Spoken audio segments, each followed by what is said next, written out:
now produced a draft cost-benefit analysis for the Victorian Parliament, didn't you, back in 2020? Yes, that was August 2020. I was invited to address the Parliament, and I did. And I basically gave them a sketch of what they should be doing to justify these draconian policies. And I had hoped naively that the government would take it up and write up a full cost-benefit analysis of their own. But of course they didn't, which is why Sanjeev Sablock and I wrote the book we have now just out with Connor Court Press.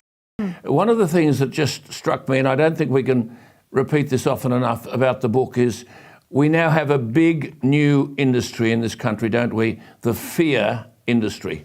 Absolutely. Fear is something we discuss a lot in the Great COVID Panic, and it's something that is a very unique human emotion. It makes you focus on nothing but the feared item, and that can be very useful when you're actually being pursued by a tiger, but it can be very damaging if, in fact, you're led to believe that something is very fearful, which really isn't, very fearsome. And so that's what happened in the case of COVID.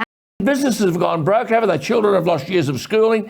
The mental costs have been appalling, and the social damage done by these persistent messages of fear are such that we'll be feeling the consequences, won't we, for many years to come? Absolutely, and that's exactly what myself and Sanjeev Sablock investigate in our newest book, which is about the cost of lockdowns. It's called Do Lockdowns and Border Closures Serve the Greater Good?